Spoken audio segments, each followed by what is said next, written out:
Le rallye de Monte-Carlo, des voitures très puissantes sur la neige. Les conditions atmosphériques sont vraiment les difficultés principales. Et quand on arrive à l'assistance, c'est souvent un soulagement parce qu'on se dit, bon bien, là ils vont pouvoir faire une petite révision complète.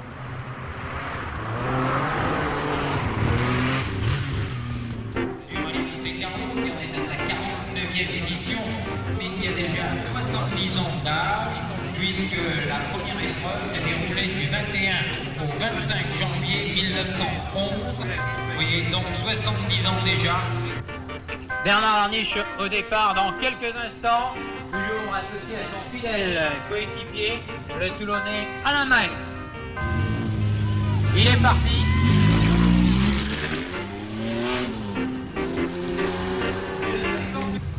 Nous accueillons derrière un pilote célèbre également dans le sport mécanique et notamment en moto. Je vais désigner donc le pilote de la numéro 55, Boris Choma.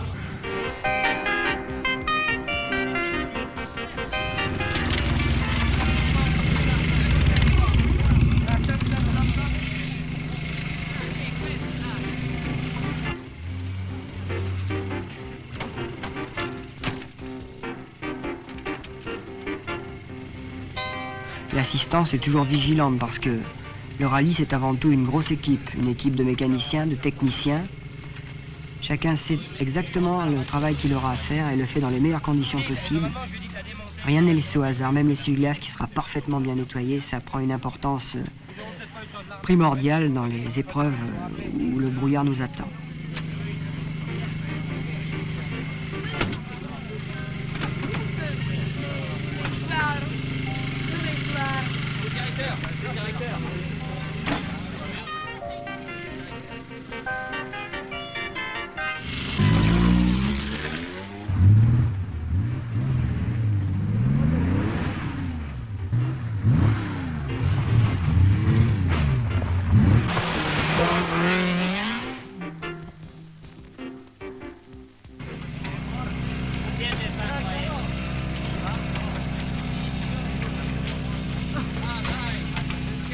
Il y a toujours le public, les journalistes qui attendent. C'est bien sympathique, on n'est pas seul dans la nuit finalement.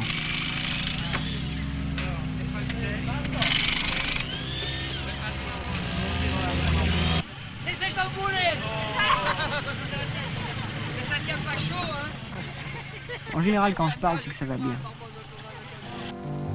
Et puis c'est les grosses assistances à Monte-Carlo, où on retrouve un peu de soleil, et où les pneus à clous seront changés au profit d'enveloppes neuves.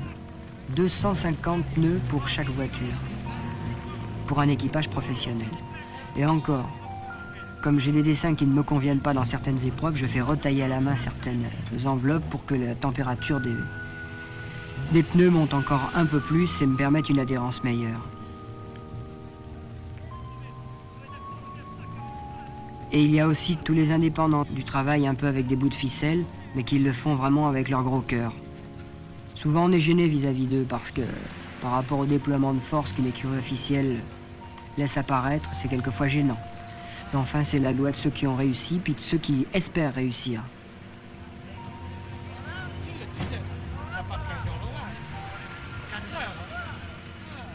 Là, ce sont les équipes d'assistance qui sont prêtes à aller m'attendre en divers endroits des routes des Alpes ou de l'Ardèche.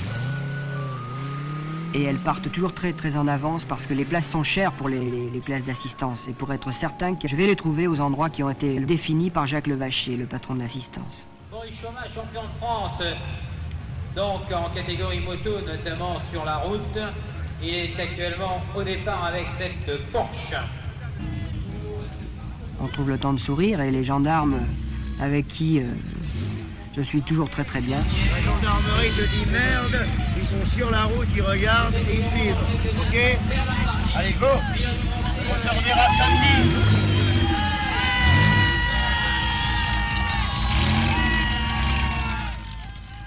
Et c'est une succession d'épreuves spéciales qui, par addition des temps successifs, vont nous donner le classement. Ce sont des successions de courses contre la montre en fait, le rallye.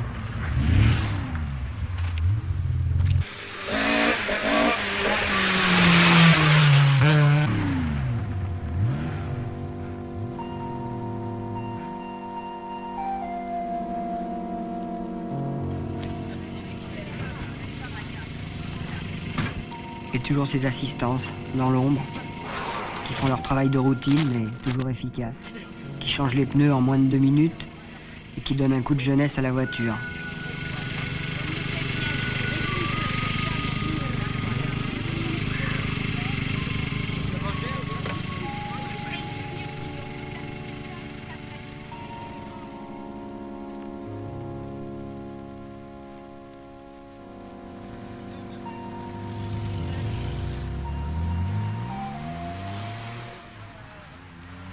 C'est assez surprenant, dans l'absolu, de voir que les voitures font pratiquement toutes les mêmes temps.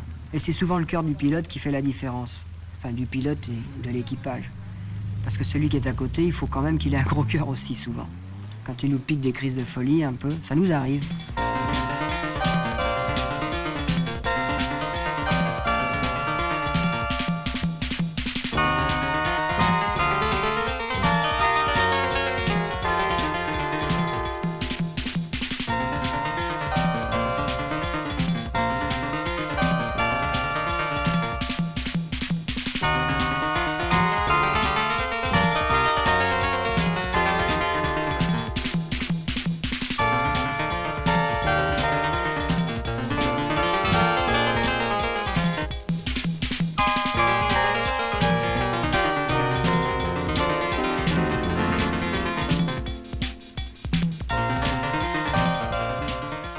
On se rattrape, on a du mal à se doubler, il y a des grands coups de gueule sur le moment, on se haït et puis on arrive à comprendre chacun ses problèmes. Vous voyez, ça glisse énormément.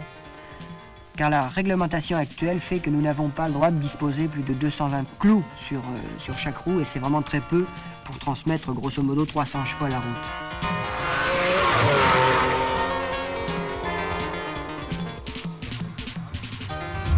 Les commissaires nous attendent partout, bénévoles, avec le sourire, toujours un petit mot gentil.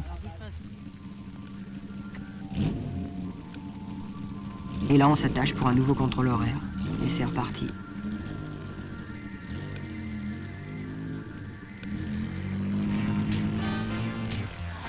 Et toujours cette lutte contre le temps. Aller le plus vite possible d'un endroit à un autre.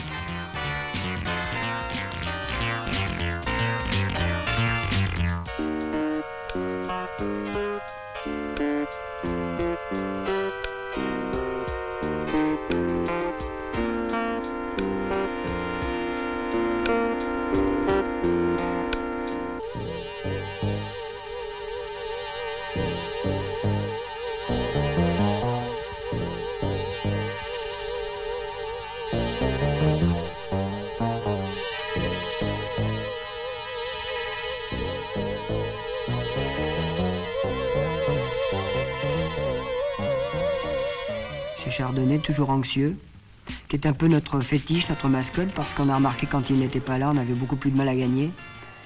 Alors on l'oblige à passer toutes ses nuits sur la route. Pour un PDG de son envergure, mais enfin c'est comme ça.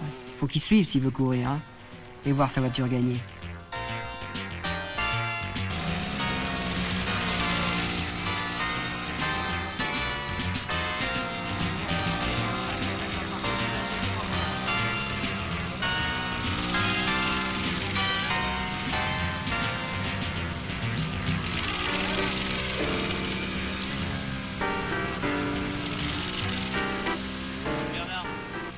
Il y a des moments de grande fatigue en rallye.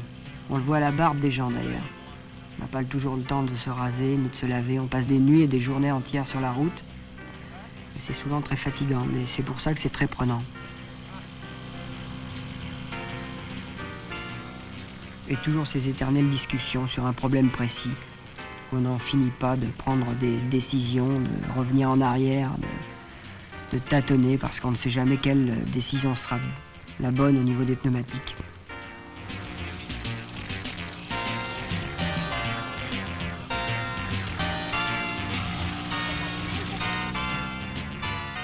Le boss, avec ses petits gestes qui trahissent toute l'attention qu'il porte à sa voiture de course et à son équipage, et ce petit clin d'œil, sans rien se dire, on sait qu'on se reverra dans 2 ou 3 heures.